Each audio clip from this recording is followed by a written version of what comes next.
Morgan Vance sat at the head of the mahogany conference table, checking his Rolex. He wasn't just divorcing his wife of 20 years, he was annihilating her. He had the forensic accountants, the sharks for lawyers, and the mistress waiting in the Porsche downstairs. He had bragged to his partners just that morning that Elise would leave with nothing but the clothes on her back. He thought he was the chess master.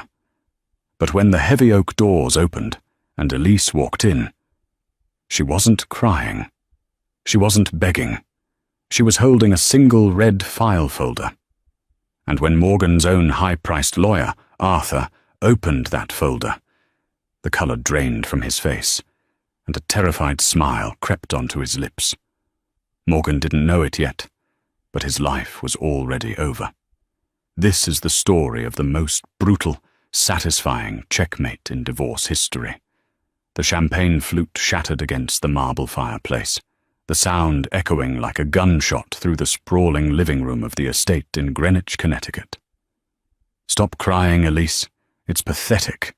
Honestly, it's just boring," Morgan Vance said, not even looking up from his phone. He took a sip of his own drink, a 50-year-old Scotch that cost more than most people's cars. "I told you to have the bags packed by noon. It is now 6 p.m. You are trespassing in my house." Elise Vance stood near the archway of the kitchen, her hands trembling slightly. She wasn't a frail woman, but 20 years of marriage to Morgan had a way of eroding a person's spine. She was 43, though she looked tired enough to be 60. She wore a simple grey cardigan and jeans, clothes that Morgan hated because they didn't project the brand. "Morgan," she said, her voice quiet, barely a whisper, "we built this house together. The kids grew up here. You can't just kick me out on a Tuesday." Morgan laughed. It was a sharp, barking sound that lacked any warmth. He walked over to her, looming. At 6'2", with the jawline of a movie star and the eyes of a shark, Morgan was used to shrinking people. He was the CEO of Vance Logistics, a shipping empire that moved goods across 3 oceans. He was the king of the supply chain. "Correction," Morgan sneered, leaning down so his breath hit her face. "I built this house. I paid for the bricks. I paid for the architect. I paid for the landscape artist who planted those roses you love so much. You? You just existed here, Elise. You were a decorative piece that's gone out of style." He pulled away, disgusted, and walked back to the window that overlooked the manicured grounds. Rain was lashing against the glass, a typical New England storm brewing. "I've filed the papers, Elise. My lawyer, Arthur Pennebaker, you know, the one who destroyed the unions last year. He's drafted the motion. It's ironclad. Incompatibility. And thanks to that prenup you signed when you were a starry-eyed, 22-year-old art student, you get a payout. A generous one, really. Enough to rent a condo in, I don't know, Ohio. I don't want money," Elise said, stepping forward. "I want to know why. Is it her, the secretary, Jessica?" Morgan turned around, a cruel smirk playing on his lips. He didn't even have the decency to deny it. "Jessica is 24, Elise. She has a master's degree in business, she speaks 3 languages, and she looks at me like I'm a god. You look at me like I'm a chore. So yes, it's Jessica. It's also the fact that I have outgrown you. I am a global figure now. I need a partner who fits the frame. You're domestic." He checked his watch again. "The driver is outside. He'll take you to the Motel 6 on the interstate. I've booked you a room for 3 nights. After that, you're on your own until the settlement check clears. Don't make a scene, Elise. You know you can't win against me. I own this town. I own the judges. I own the narrative." Elise looked at him. For a second, the trembling in her hands stopped. Her eyes, usually soft and brown, hardened into something resembling obsidian. It was a look Morgan had never seen before, but in his arrogance, he dismissed it as shock. "You're right, Morgan," she said, her voice steadying. "You built the empire. You're the genius." "Glad you finally admit it," he scoffed. "I'll get my coat." Elise walked to the hallway closet. She didn't take the luggage Morgan had demanded she pack. She picked up a single, worn leather tote bag. She put on her raincoat, buttoned it to the chin, and opened the front door. The wind howled, blowing rain into the foyer, soaking the expensive Persian rug. "Close the door!" Morgan yelled, worried about his flaws. Elise stepped out into the storm. She didn't look back. She got into the black town car waiting in the driveway. As the car pulled away, Morgan watched from the window, swirling his scotch. He pulled out his phone and dialed a number. "Jessica," he said, his voice instantly shifting to a purr. "It's done. The witch is gone. Pack your things, babe. You're moving into the master suite tonight, and bring that red dress." He hung up, feeling like the master of the universe. He had bragged to his golf buddies just days ago that leaving Elise would be cheaper than a used Honda. He was convinced he had stripped her of all power. He had no idea that the woman sitting in the back of that town car wasn't going to the Motel 6. She leaned forward and tapped on the glass partition. "Change of plans, driver," Elise said. The driver, a man named Thompson, who had worked for the family for 10 years, and who Morgan treated like garbage, caught her eye in the rearview mirror. "Where to, Mrs. Vance?" "Take me to the staggering district," she said. "Take me to the offices of Sterling, Cooper, and Roth. And Thompson." "Yes, ma'am?" "If Morgan calls you, tell him the reception is bad." Thompson smirked. "Yes, ma'am." Morgan Vance thought he had just taken out the trash. He didn't realize he had just released the Kraken. The law offices of Sterling, Cooper, and Roth were not in the flashy glass skyscrapers where Morgan did his business. They were located in a brownstone in the older, historic part of the city. They didn't advertise on billboards, they didn't chase ambulances. They were the kind of firm you only knew about if you had old money, or if you knew where the bodies were buried. Elise walked into the reception area, dripping wet. The receptionist, an older woman named Martha with silver hair and a stern face, looked up over her spectacles. "I have an appointment with Mr. Sterling," Elise said. "I know it's late." "Mr. Sterling is expecting you, Mrs. Vance," Martha said, her voice surprisingly gentle. "Go right in. He's in the library." Elise entered the office. It smelled of old paper, tobacco, and mahogany. Sitting behind a desk that looked like it had survived both world wars was Elias Sterling. He was 70 years old, hunched over, with a face like a road map of a difficult century. He wasn't flashy like Morgan's lawyer, Arthur Pennebaker. Arthur wore Italian suits.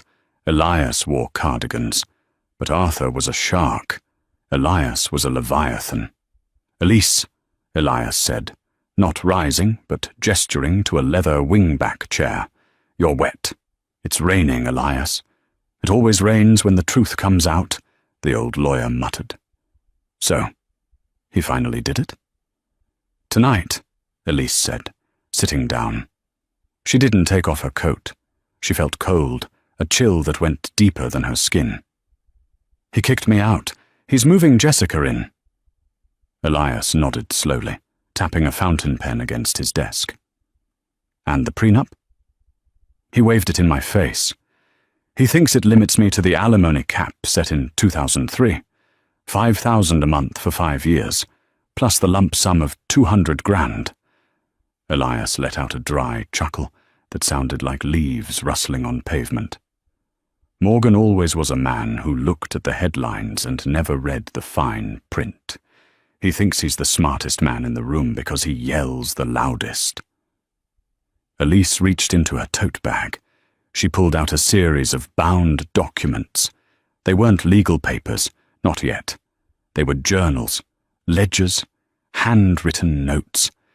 "He bragged about it, Elias," Elise said, her voice trembling with a mix of rage and grief. "He told his friends at the club that he was dumping the old stock. He told them I was stupid, that I didn't understand business, that I was just a housewife who got lucky." She placed the journals on the desk.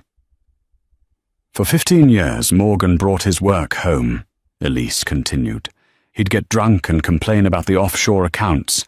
He'd leave his laptop open because he thought I was too stupid to understand what a shell company was. He thought because I was painting watercolors in the garden, I wasn't listening when he took calls on speakerphone about the Cayman transactions." Elias picked up one of the journals. He opened it. It was written in Elise's neat, cursive handwriting. It contained dates, times, transaction numbers, and quotes. June 12, 2018. Morgan transferred $4.5 million from the Logistics Operational Fund to Blue Heron LLC. He claimed it was for fleet maintenance. Blue Heron LLC is registered to Jessica's brother in Nevis. October 4th, 2020. Morgan falsified the tax returns regarding the depreciation of the shipping containers. He laughed about saving $12 million in taxes. He signed the documents while drinking wine I poured him. Elias looked up, his eyes twinkling behind his thick glasses. "You've been keeping a diary." "I've been keeping a forensic audit, Elias," Elise corrected him. "But there's more. The business. Vance Logistics." "Yes?" "When we started, Morgan had nothing. His credit was shot from his failed tech startup. He couldn't get a loan for the first warehouse." "I recall," Elias said. "He claimed he got a private investor." "He did," Elise said softly. "Me." Elias paused. "You?" "My grandmother left me a trust. It wasn't huge, but it was liquid. Morgan knew I had money, but he didn't know the structure. I loaned the company the seed money through a holding company called Ares Ventures. He signed the agreement thinking Ares was some faceless venture capital firm in New York. He was so desperate for the cash he didn't do due diligence on who owned Ares." Elise leaned forward, her eyes locking with the old lawyer's. "I own Ares Ventures, Elias, and the loan agreement Morgan signed in 2005. It had a conversion clause. In the event of a default, or in the event of a change of control attempt, which a divorce filing triggers under the corporate charter, Ares Ventures has the option to convert the debt into equity." Elias Sterling's eyebrows shot up into his hairline. He pulled a dusty law book off a stack and opened a file on his computer. "Convert into how much equity?" Elise smiled. It was a cold, terrifying smile. 51%. The silence in the room was heavy. Elias Sterling, a man who had practiced law for 50 years, sat back in his chair and let out a long, low whistle. "So," Elias said, looking at the ceiling, "Morgan thinks he owns the company. But strictly speaking, if we trigger this clause, he works for you." "He works for me," Elise confirmed, "and he's been embezzling from my company to buy his mistress condos." "This isn't a divorce case anymore, Elise," Elias whispered, a shark-like grin spreading across his face. "This is a corporate hostile takeover and a criminal investigation." "He wanted a war," Elise said, standing up and buttoning her coat. "He wanted to show everyone how powerful he is. I want you to set up the meeting, Elias. He wants a deposition." "Fine, let's give him one." "I'll call Arthur Pennebaker in the morning," Elias said. "I'll tell him we accept the meeting. I'll tell him you're ready to surrender." "Good," Elise said. "Let him think he's won. Let him brag for a few more days. I want the fall to hurt." Elise turned to leave. "Where are you going to stay?" Elias asked. "The Ritz," Elise said. "Charge it to the company card. After all, As the majority shareholder, I think I'm entitled to a business expense. 3 days later, Morgan Vance was holding court at L'Argent, the most exclusive steakhouse in the city. The lighting was dim, the banquettes were velvet, and the air smelled of truffle oil and money. "To Arthur!" Morgan bellowed, raising a glass of Cabernet that cost $400 a bottle. "The man who turns ironclad marriages into wet tissue paper." The table erupted in laughter. Seated around Morgan were his usual sycophants: Trent, a hedge fund manager with a gambling problem; Brad, a real estate developer who was currently being sued by 3 different municipalities; and of course, Jessica.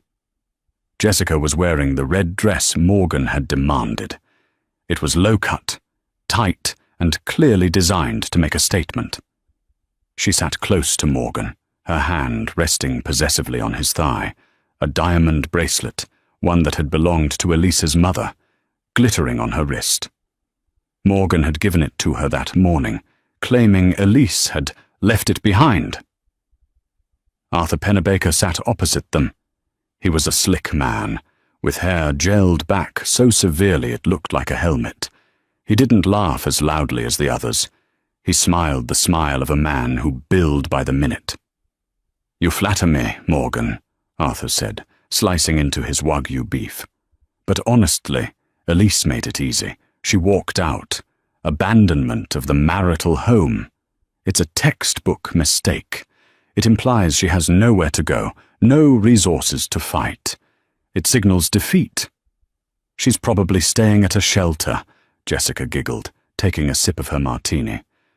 "Or maybe she went back to that awful little town in Ohio she talks about."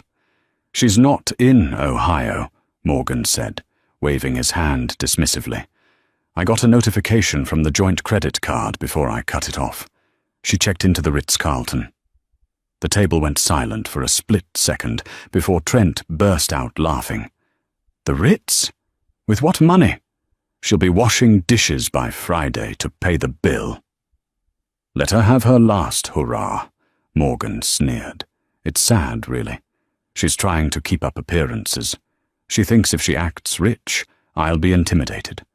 But the reality is, I am Vance Logistics. I am the revenue stream.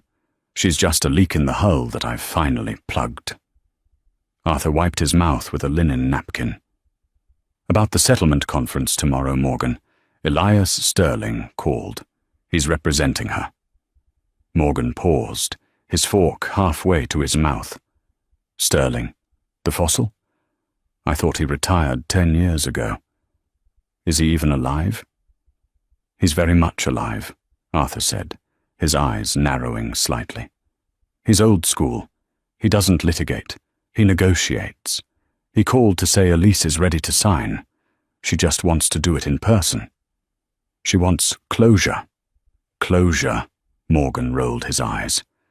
"Women and their closure. She wants to cry at me one last time. She wants me to tell her I'm sorry so she can sleep at night. I suggest we give it to her," Arthur advised. "We go in, we look solemn, you nod your head while she sobs, she signs the papers, and we walk away with 95% of the assets. If we deny the meeting, Sterling might drag this out in court just to bill ours. Let's get it over with."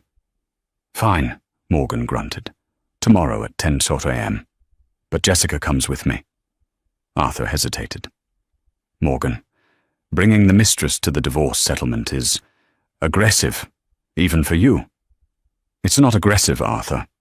It's assertive," Morgan said, looking at Jessica, who was beaming at the idea. "I want Elise to see the future. I want her to see that she has been replaced by a newer, better model.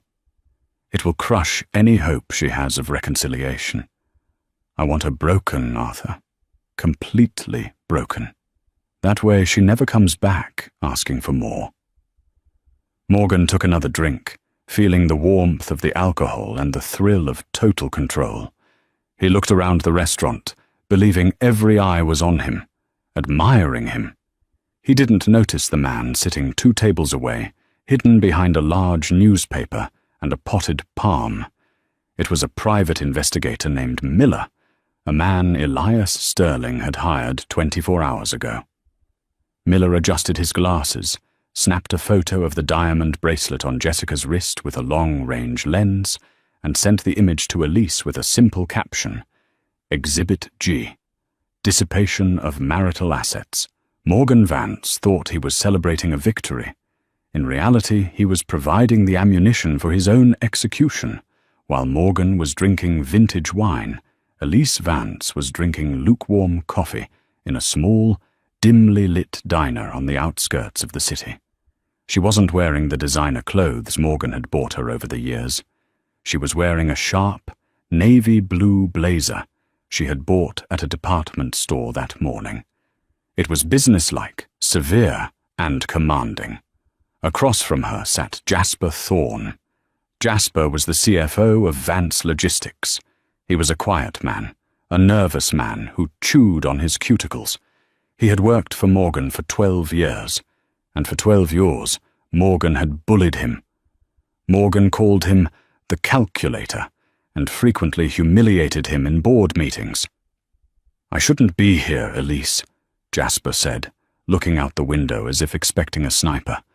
"If Morgan finds out I'm talking to you, he'll kill me. Professionally, I mean. He'll blacklist me." "Morgan can't blacklist you, Jasper," Elise said calmly, "because Morgan isn't going to be the CEO for much longer." Jasper looked at her, confused. "What are you talking about? He owns the board. He owns the voting shares." Elise slid a folder across the table. It wasn't the red folder she would take to the meeting. This was a black one. "You know about Ares Ventures, Jasper?" Jasper nodded slowly. "The primary debt holder. We owe them millions. The interest payments alone are choking our cash flow." "I am Ares Ventures," Elise said.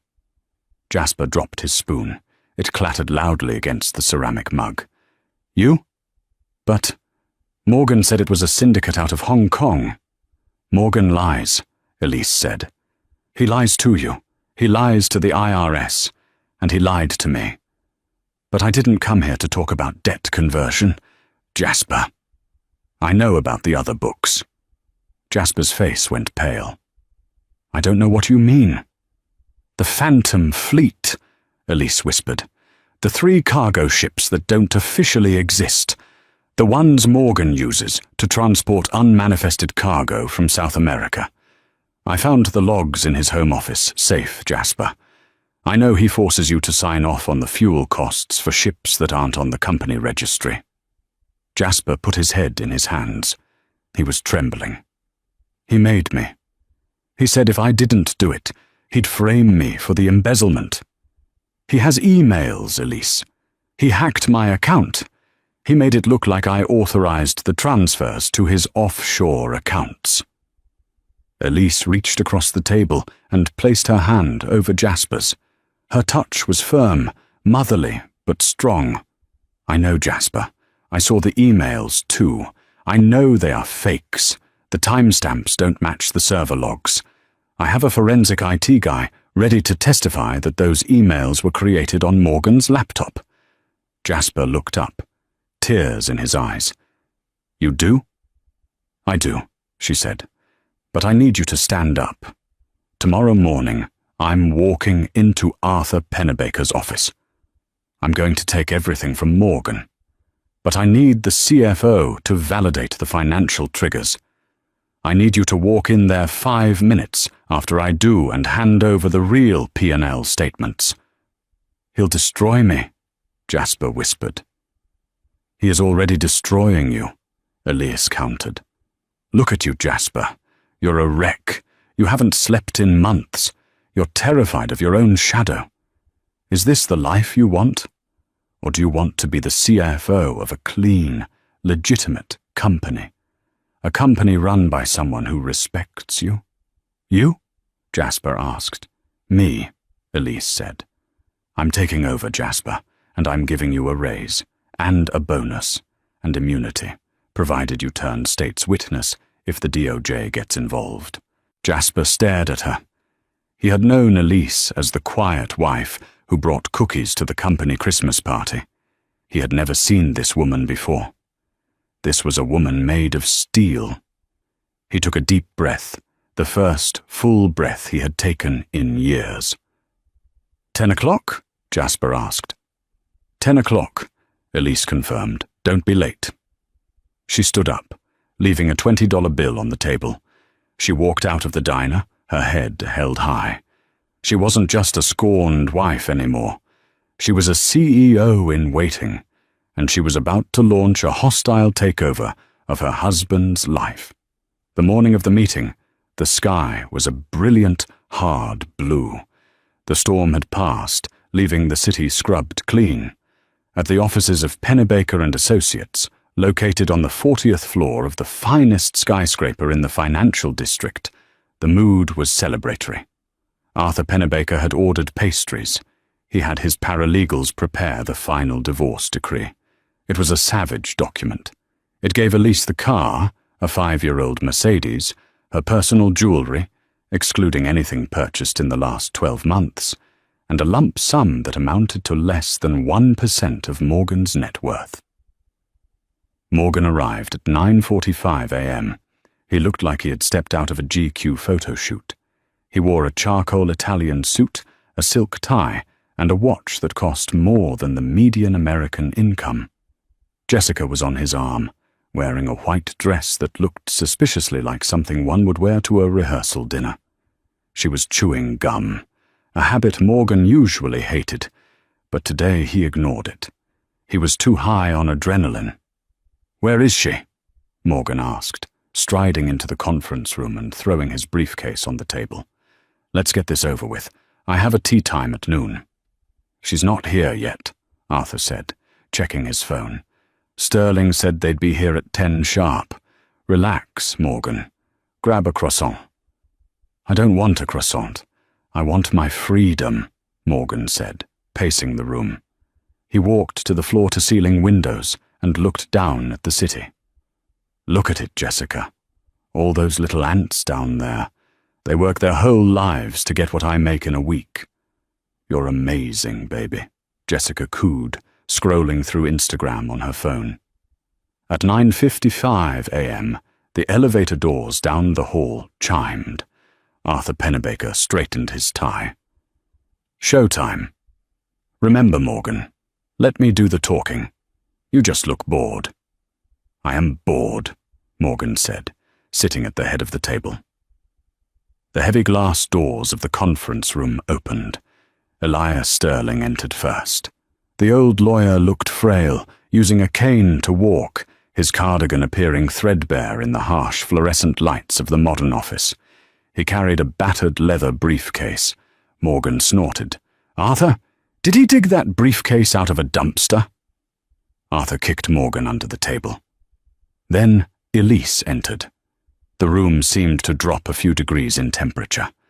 She wasn't crying. She wasn't wearing the dowdy clothes Morgan remembered. She was wearing a white power suit, crisp, tailored, and immaculate. It was a direct visual challenge to Jessica's white dress. But where Jessica looked cheap, Elise looked regal. Her hair was cut into a sharp bob. Her makeup was flawless. She carried nothing but a single bright red file folder. "Hello, Morgan," she said. Her voice was cool, devoid of any emotion. She didn't look at Jessica. To Elise, Jessica was furniture. "Elise," Morgan said, leaning back and crossing his arms. "You look different. Spent your settlement check already on a makeover? That's reckless."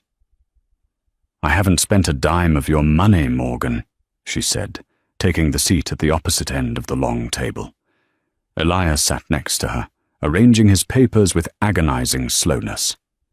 "Let's cut the chit-chat," Arthur Pennebaker interrupted, sliding a thick stack of documents down the table. "This is the agreement.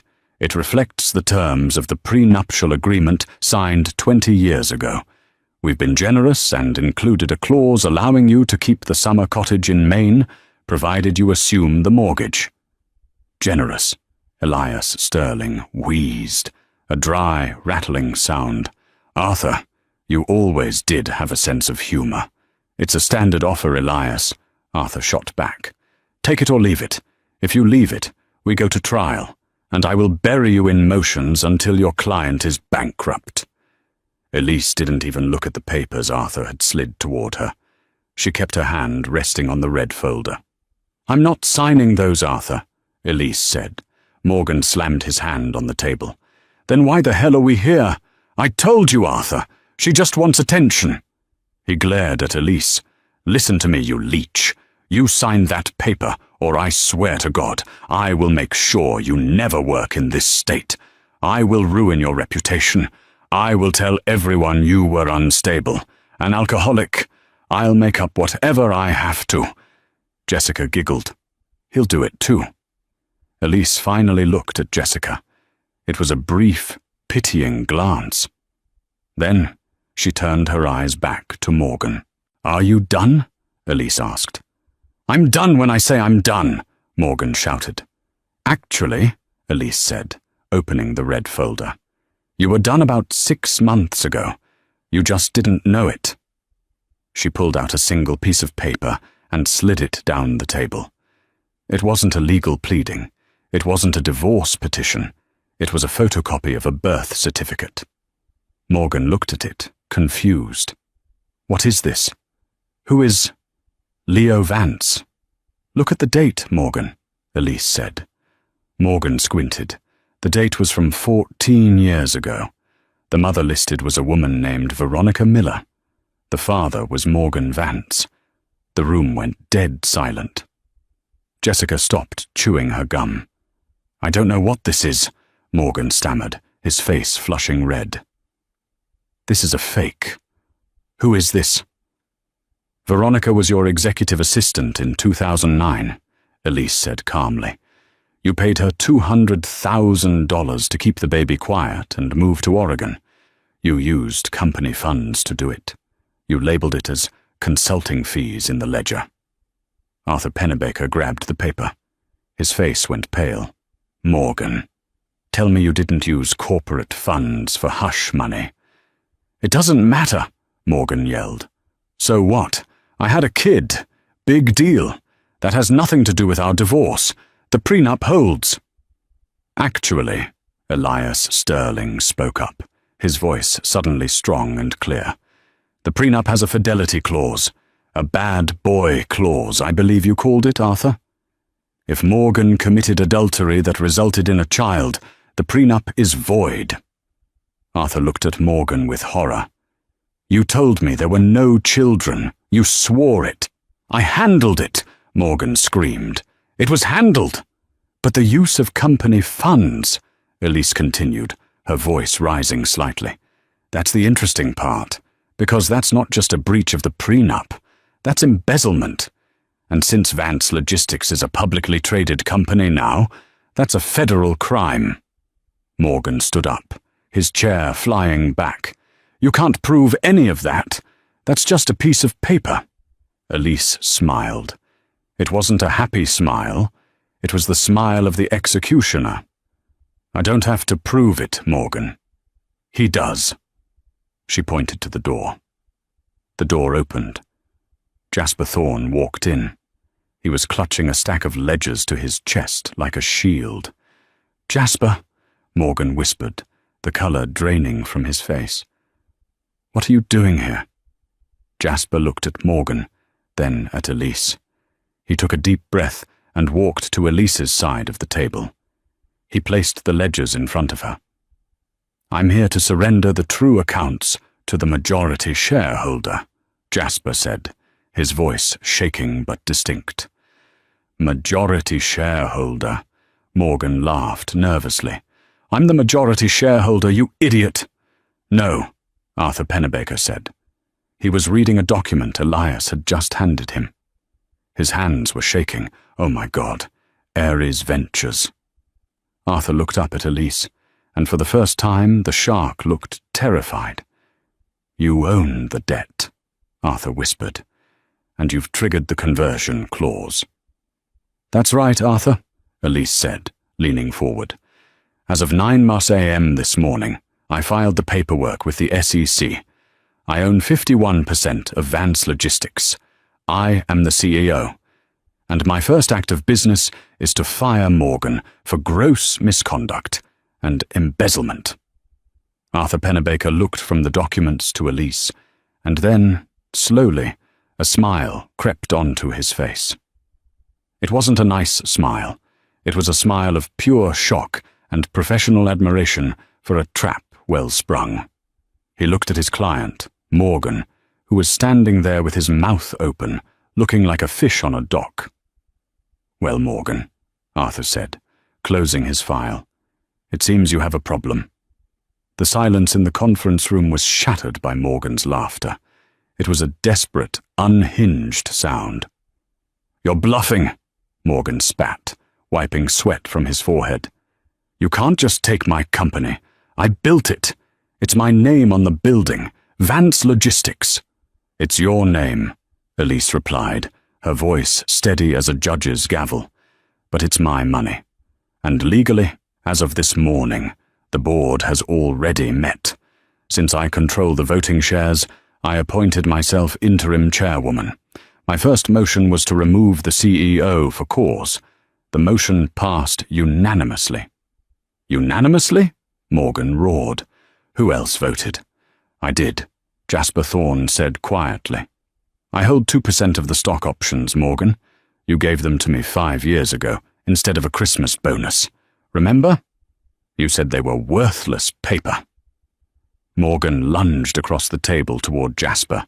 "You traitor! I'll kill you!" 2 large men in dark suits, whom Morgan had assumed were Arthur's paralegals, stepped forward from the back of the room.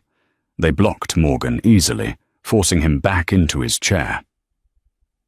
"These are private security," Elise noted, "and the police are waiting in the lobby.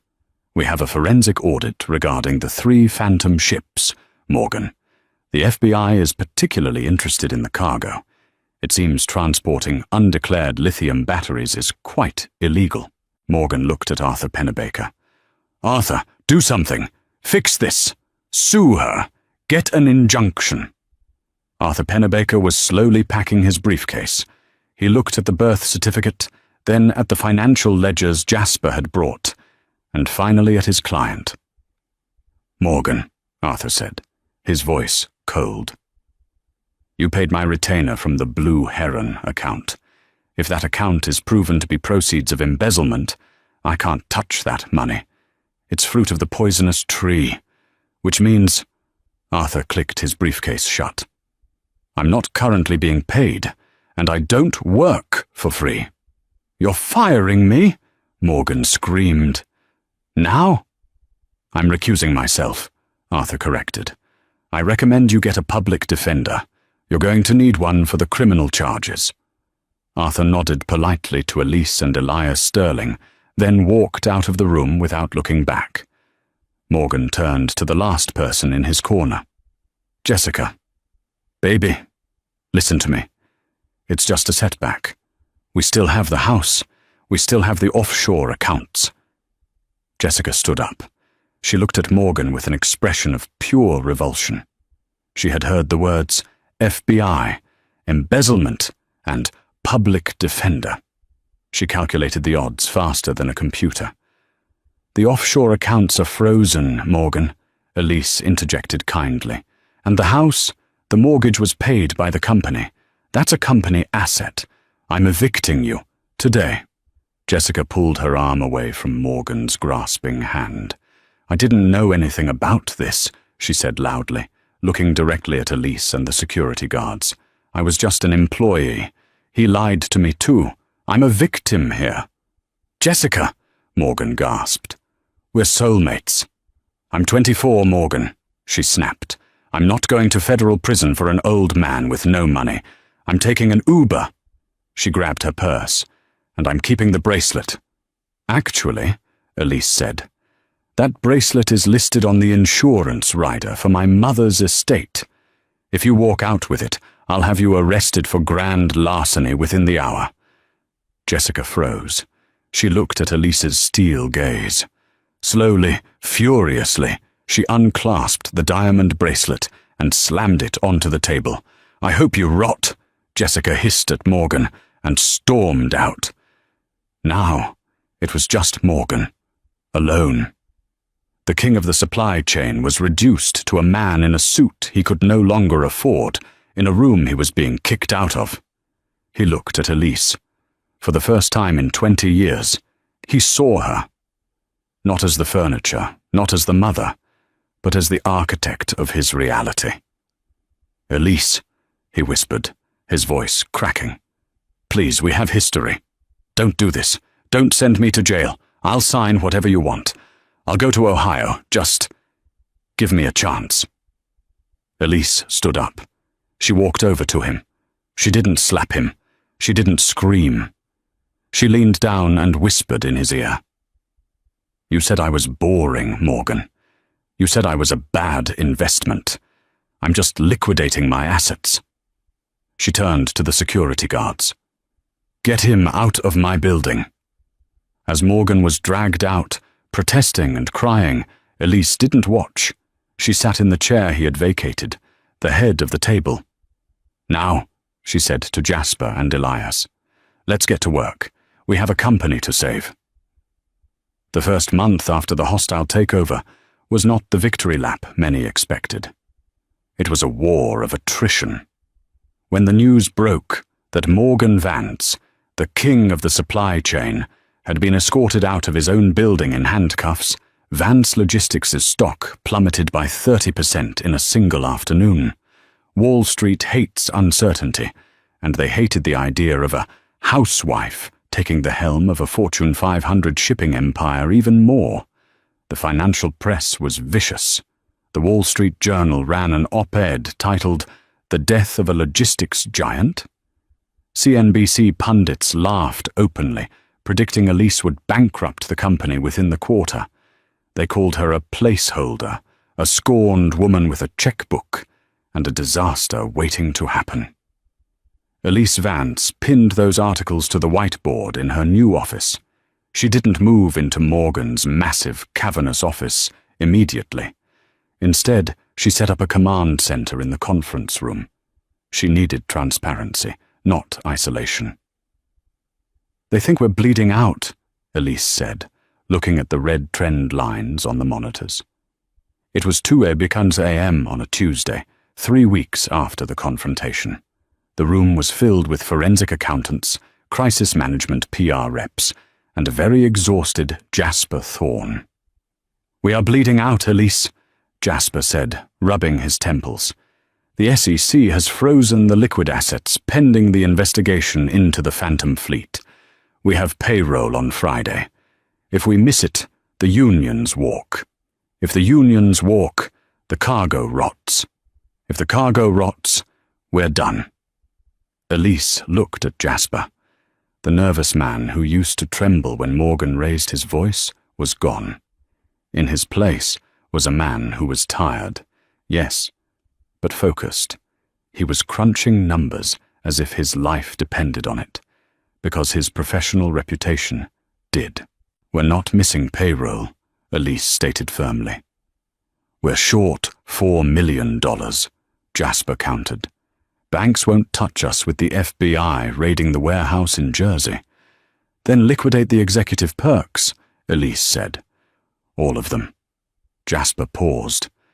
"All of them?" "Sell the corporate retreat in Aspen," she ordered, pacing the room. "Sell the helicopter. Cancel the lease on the luxury box at the stadium. And Morgan's car collection that the company leases for promotional purposes. Auction it tomorrow." That's a fire sale," one of the accountants stammered. "We'll get pennies on the dollar." "I don't care about the dollar value," Elise snapped, her voice sharp. "I care about the message. Morgan built a company on ego. I'm rebuilding it on efficiency. Get it done." By Friday, payroll was met. The unions stayed. And slowly, the bleeding stopped. While Elise fought to save the company, Morgan Vance was fighting to save his life. The downfall of Morgan was not the quick, clean break he had hoped for. It was a slow, humiliating public dismembering. Because he couldn't afford Arthur Pennebaker anymore, he was represented by a court-appointed defense team who seemed more interested in minimizing their workload than fighting for his innocence. But the nail in the coffin wasn't the forensic accounting. It was Jessica. When the FBI threatened Jessica with conspiracy charges for her role in hiding assets, charges that carried a potential 5-year sentence, she didn't just fold, she sang.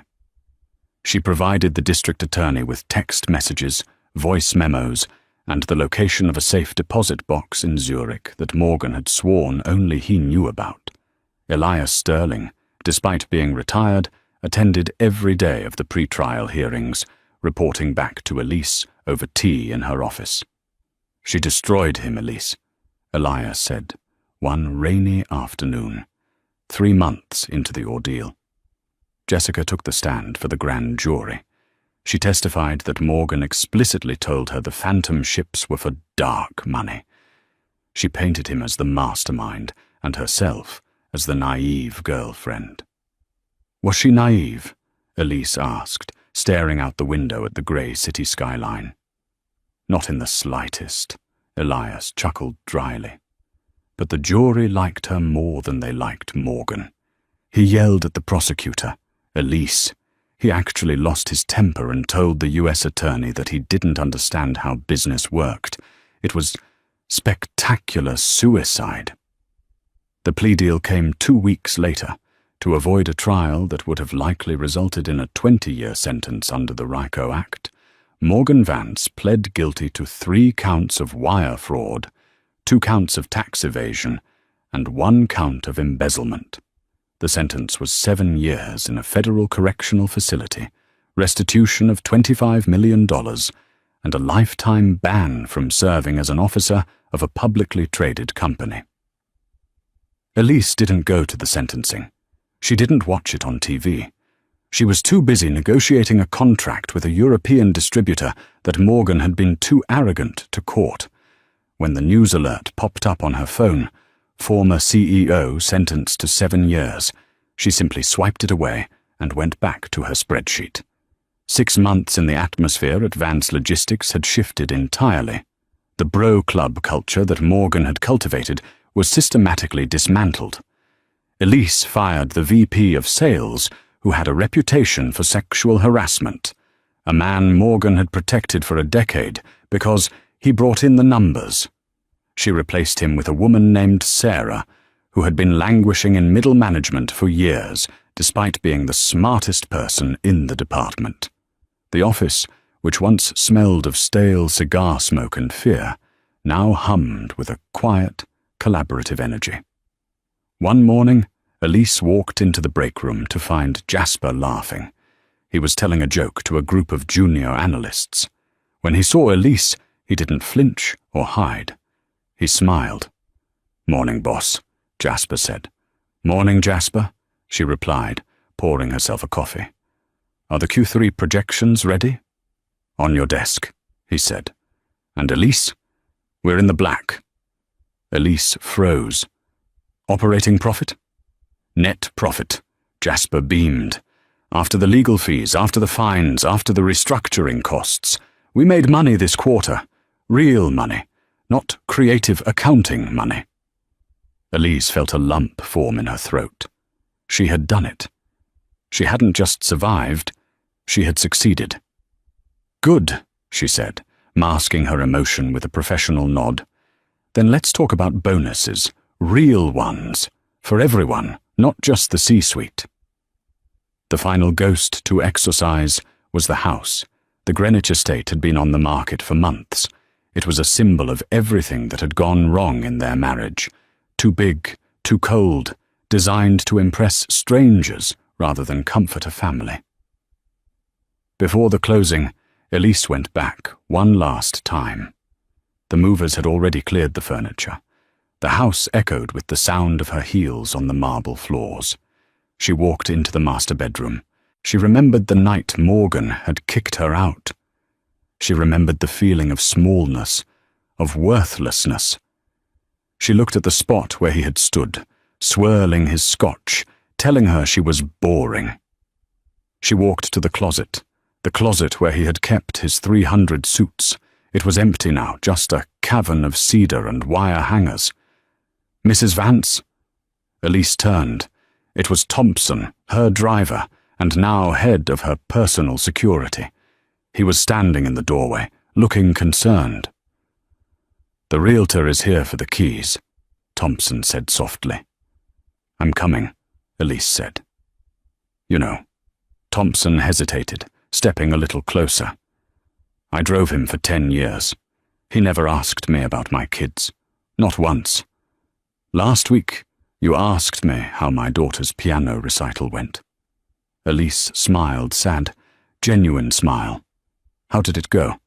"She crushed it," Thompson grinned. "Beethoven?" "Good," Elise said. "Let's go, Thompson.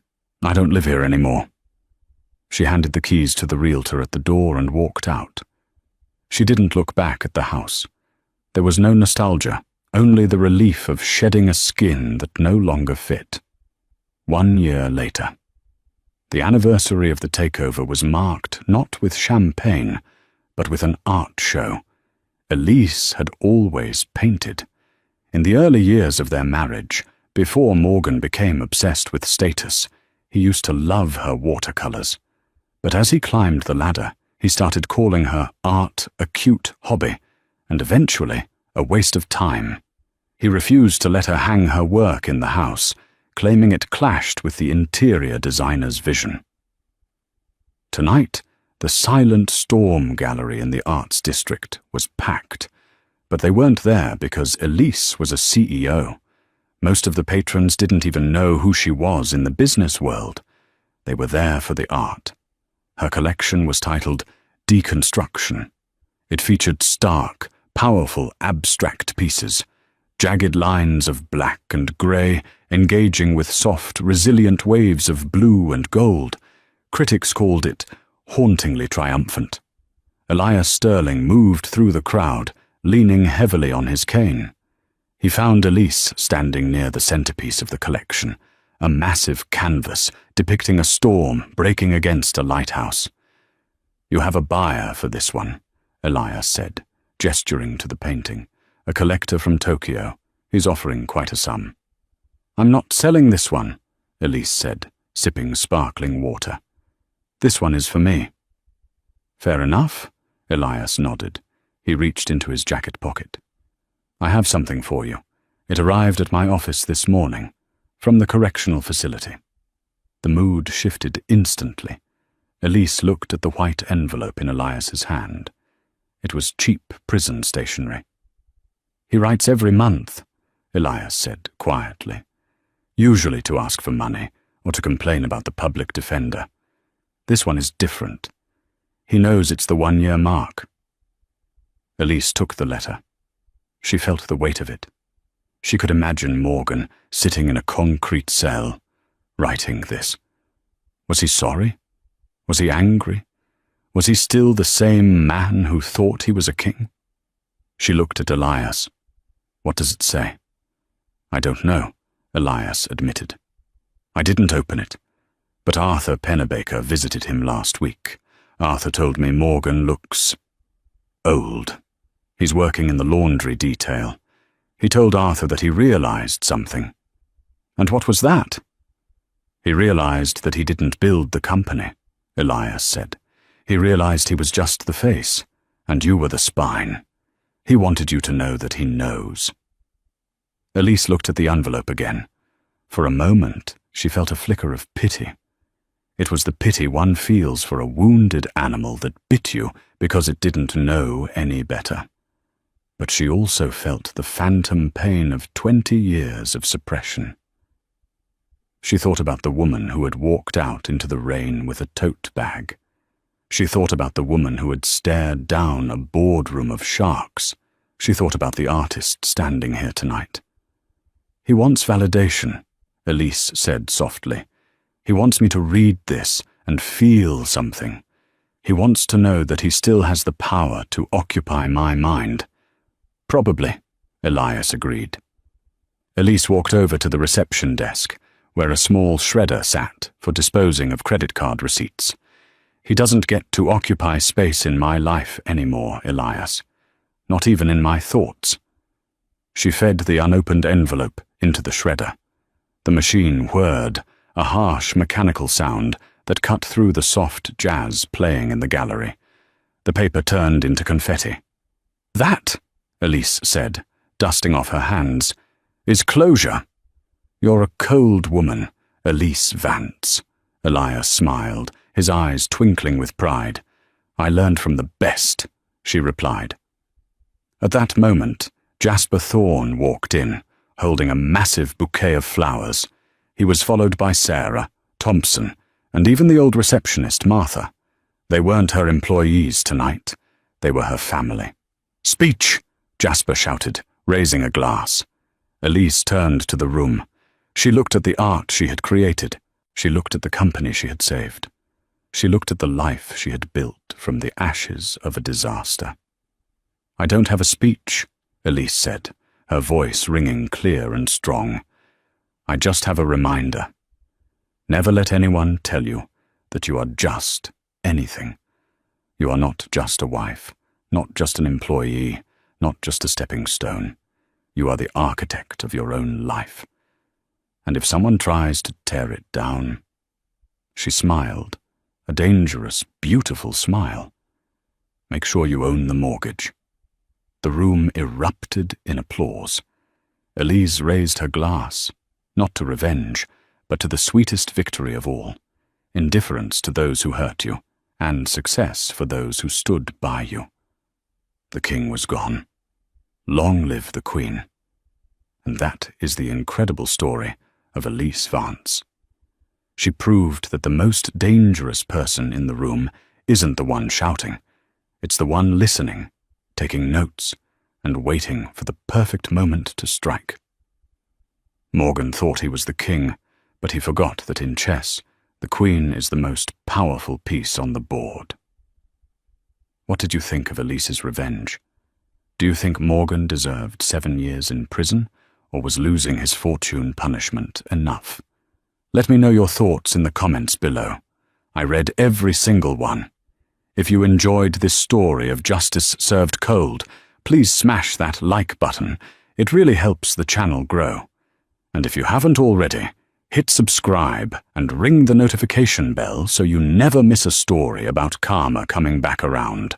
Thanks for watching, and I'll see you in the next video.